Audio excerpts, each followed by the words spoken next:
Welcome back to my channel. Happy weekend to you all. I believe everything is alright with you. Thank you for joining me on this video reaction. We are not going to waste much time. This is a quick video reaction, to be honest with you. And we are going to start with this Rufus Okonkwo, aka Dr. Damage's video. These are people that had program with him, and they had something to say that made me to react on it. Normally, I don't react to their program and all that, all of that, because I don't see it as important to do. But I'm doing this because of the red cap that this man is wearing, because I've noticed that many people that are now wearing red cap in Igbo land are no longer representing that. They're no, in olden days we see people that wear this red cap as wise men, or maybe you may say elderly people that have that value our culture and our way of life, people that are honest, truthful, and determined to do the right thing. But in this present age, the story has changed. You see somebody who is willing to destroy everybody in the name of speaking for Igbo people and what have you. But it is a different story, totally different from what we used to know about red cap chief, or people that wear this kind of cap. Igbo tradition is no longer the same. That's just a fact. Not that our custom has changed, but the way people are using our culture and our way of life to mock us is laughable, very very laughable. Anyway, I want us to listen to what this man says, and maybe you can tell us what you think about what he said. But before then, I want to encourage you to like the video, comment, and subscribe if you're new. Tell us where you're watching from and what you think about what this man says here. So we are going to start, from what he said. Listen. Afraid of and people are afraid of Ndibo because we resisted. No ethnic group in Nigeria has had the guts to resist. None. Put me.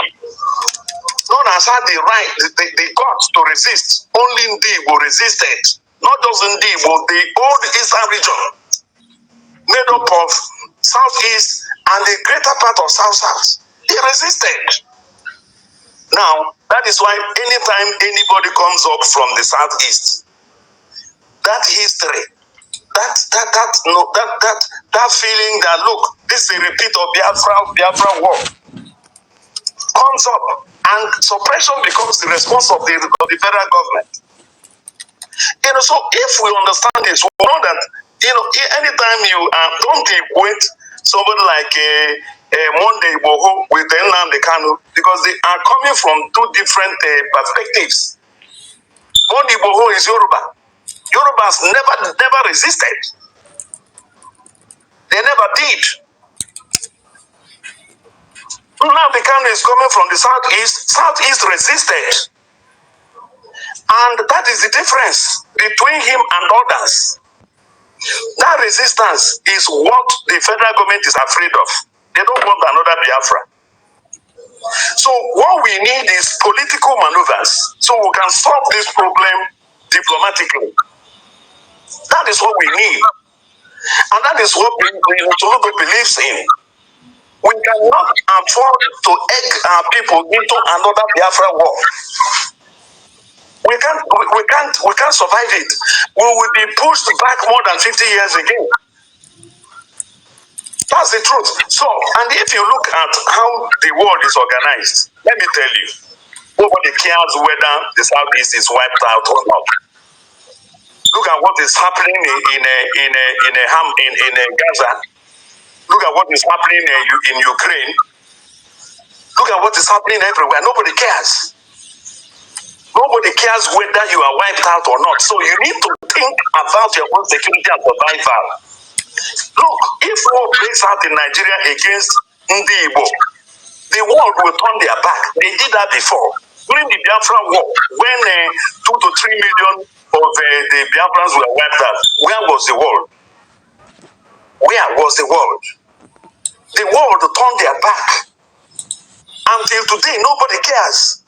So we don't need to allow our youth to get into another war Since there are alternatives, we should find some pathways. Look, let me tell you, Soludo is a federalist. I am also. I believe in restructured Nigeria. It's my personal position. And that is where Soludo also stands. That if you can have a truly federal Nigeria, it's better for Ndibo. A truly federal Nigeria is better for Ndibo. We need a large space to operate. But if they don't want Ndibo in Nigeria, well, to your death, O Israel.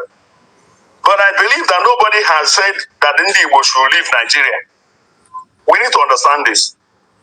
Marginalization of Ndibo is not exclusive to us. All parts of Nigeria are being marginalized by the elites, by the political class.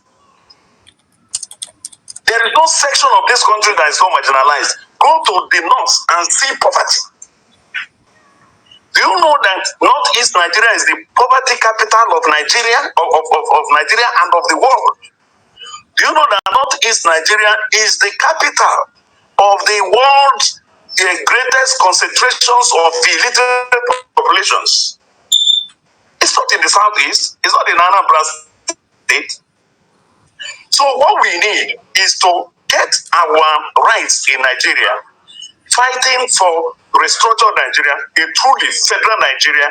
We get to a point where Nigeria will work for everybody. Nigeria of today is not working for anybody. It's not even working for the elites. Nigeria is not, there is no section of Nigeria that is enjoying this country today. Not one, not the Southwest. That even since 1999 they have produced a president in Obasanjo, produced another president in Tinubu, they produced a vice president, and they are not at ease like most parts of the country. So you can see that it's not an evil thing. It's not an agenda to. Okay, I want to come in here. When I started by telling you about the red cap, people that would normally wear red cap and all that. So please, I know some of you may feel bored listening to him, but just hear what I have to say about what he said. Now, let me start by saying this for one Nigerians that are going to watch this. This is not an attack on any ethnic group. I'm not here to pick fight or to tell you what to do or to I'm supporting one Nigeria, I'm against one Nigeria and all that. No, this is something that has to do with human life. I mean, we don't support any violent or destruction of property or killing in any kind or in any type. What I'm trying to tell you here is the truth, nothing but the truth, and something that will happen and everybody will be free and happy. Now, he said that Sunday Igboho and Mazi Nnamdi is not the same, that Igbos resisted. But he failed to tell you what Igbos resisted against. Do you understand? It is not as if Igbos are looking for what to resist. We drive joy in creating problem or fighting. That's number one. Number two, he made mention of Nigerian is we should fight our rights in Nigeria. Fight your rights so that you can get it right or restructure. And then he failed to tell us what have we been doing all this while since after the independence, 60 years. One may say, okay, everybody were together, working together after the independence. What about after the war? 50 plus. You understand? 50 years plus now after the war. Igbos have been trying to manage it. I mean, to see how we can, fix ourselves and get that our right. And he said that every nation, every other people, every component in Nigeria have been marginalized. That's a lie. What you called, wealth maybe something else, maybe different meaning in another location. If Northerners and Yorubas, prioritize making sure that Igbos are not progressing in Nigeria, that is the achievement they want to achieve. That's their own achievement. So, but when as an Igbo man, you are waiting to see when they build their region like in New York or New Jersey or Washington D.C. No, that is not that they don't see that as a progress. Their own progress is to make sure that they leaked from those regions, milk and suck everything dry, and making sure that you, Igbo man, will never come get close to the power. And they have done that successfully. So they have achieved something and they are not marginalized. So when I hear people saying that everybody is suffering in Nigeria, it's a lie. Do they tell you that are you in their house? You cannot be in your house and be in my house. They are in their home. Forget about what you are seeing. Oh, Yoruba land is dry, nothing is moving on there. We often said that, and we have seen people saying that. But let's just be honest. These people choose to make their region like that. Not that they cannot afford to do it, get it well, but that is what they consider to be achievement for their own. In their own word of definition, like achievement, definition of achievement, they see that as achievement. Like what happened to Peter Obi in last election is an achievement from the southwest. He said for you to see how people will put on red cap and start scamming their brothers, because what he's saying here, what this man represents is a pure scam. If not, tell me. In one video where he said everybody that there's no region that is not marginalized in Nigeria, that is to destroy the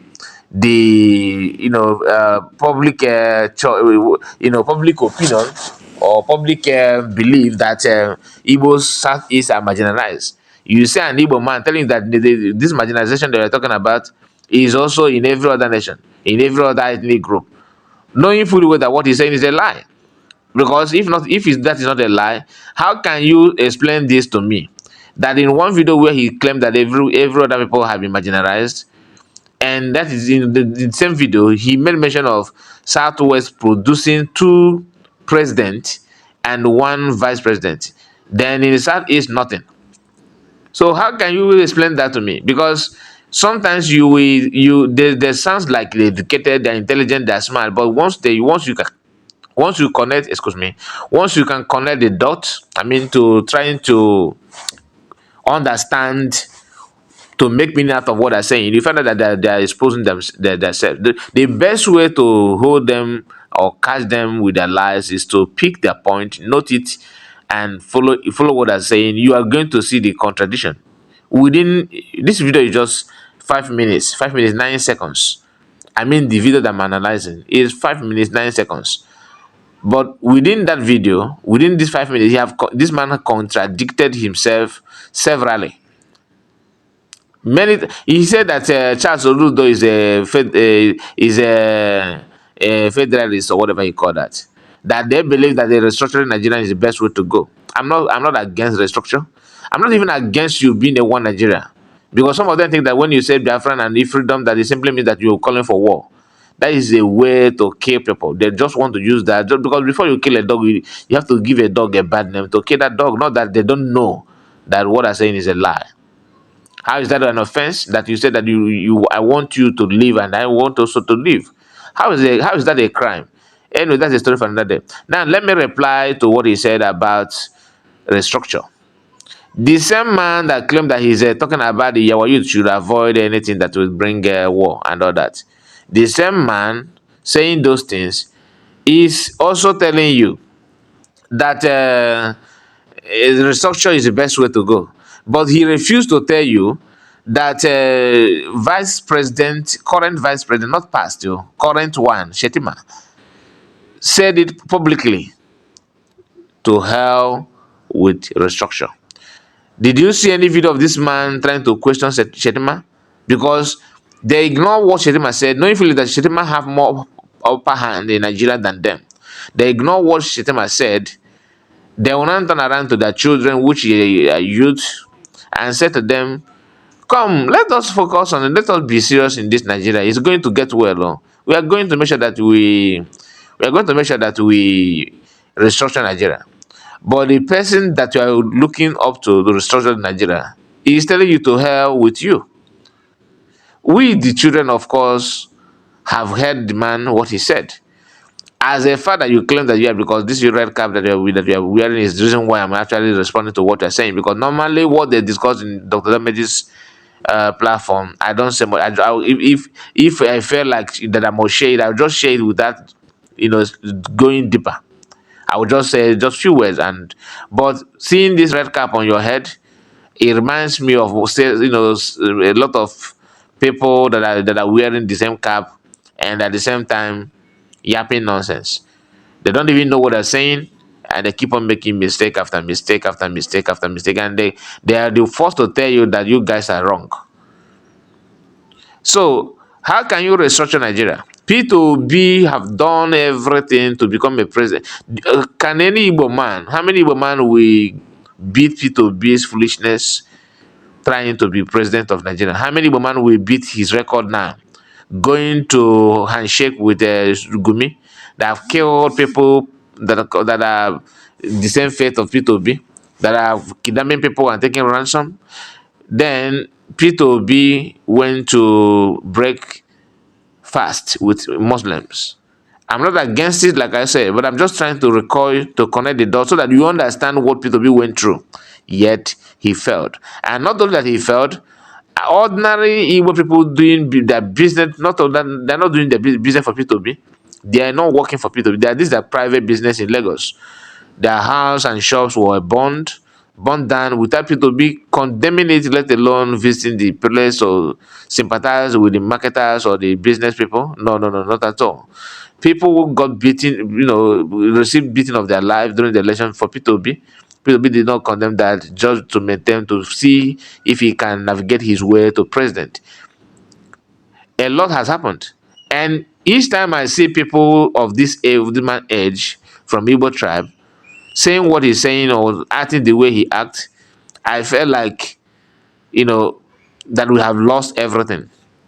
And that is why many people that think the way I do felt that the best way is to, break the country and everybody go peacefully and we cannot live, as neighboring country like Nigeria also have, like Niger, Republic, and Ghana, rest of them. So we can do the same thing. Even Cameroon is a part of a neighboring country to Nigeria. All this thing is what we need to consider as well. If there's nothing, heaven will not fall if that happened. And he also made mention of that if you go to another war, that they're going to push us back to the way we were 50s and all that. The truth is that it is easy to say. It is easy to sit down in your house and conclude that you are going to win a war. It is very, very easy for you to sit in your house or in your comfort zone and say that you are going to lose. So this is, nobody knows what the outcome of that is. What good? No. Is it the best way? No. Are we